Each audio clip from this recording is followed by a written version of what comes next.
सांप का दोस्त रोहन। रोहन को सांप से बहुत डर लगता था। जब भी वो किसी सांप का नाम सुनता, उसकी सांसें तेज हो जाती और दिल जोर से धड़कने लगता। एक दिन उसने अपने बगीचे में एक छोटा सा सांप देखा। वो इतना डर गया कि भागकर अपनी दादी माँ के पास चला गया। रोहन अपनी दादी माँ अरण्य के पास पहुंचा और उनके आंचल में छिप गया। दादी माँ, मैंने एक सांप देखा। वो बहुत डरावना था, उसने कांपते हुए कहा। अरण्य दादी माँ ने उसे प्यार से गले लगाया और कहा, मेरे प्यारे रोहन, तुम्हें सांप से इतना डर क्यों लगता है? रोहन ने कहा, दादी माँ, वे रेंगते हैं, उनकी आंखें चमकती हैं और वे जहरीले होते हैं। लोग कहते हैं कि वे काट लेते हैं। अरण्य दादी माँ मुस्कुराई। जरूर, कुछ सांप जहरीले होते हैं, लेकिन सभी नहीं। और वे बेवजह किसी को नहीं काटते। क्या तुम उनके बारे में और जानना चाहोगे?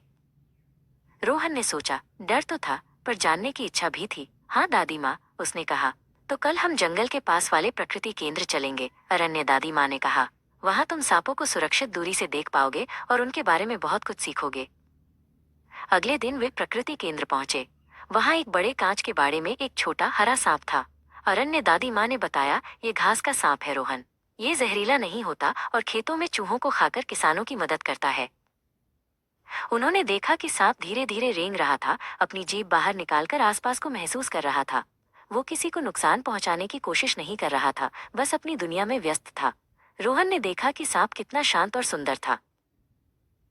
अरण्य दादी माँ ने समझाया, सांप हमारे पर्यावरण का एक महत्वपूर्ण हिस्सा है। वे कीड़ों और चूहों की आबादी को नियंत्रित करते हैं। अगर सांप न हो तो खेत बर्बाद हो जाएंगे। रोहन ने पहली बार सांप को एक अलग नजर से देखा। अगर तुम कभी जंगल या खेत में सांप देखो तो घबराना मत, अरण्य दादी माँ ने सलाह दी। शांत रहो, उन्हें रास्ता दो और धीरे से दूर चले जाओ। उन्हें कभी छेड़ने की कोशिश मत करना। रोहन को एहसास हुआ कि उसका डर सिर्फ जानकारी की कमी के कारण था।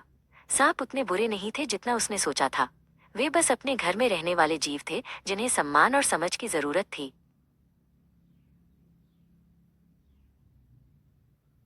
घर लौटते समय रोहन ने कहा, दादी माँ, अब मुझे सांप से डर नहीं लगता। मैं उन्हें समझ गया हूँ। अरण्य दादी माँ ने उसे गले लगाया। रोहन अब सांप का दोस्त बन गया था, जो उन्हें दूर से सम्मान देता था और प्रकृति के संतुलन को समझता था।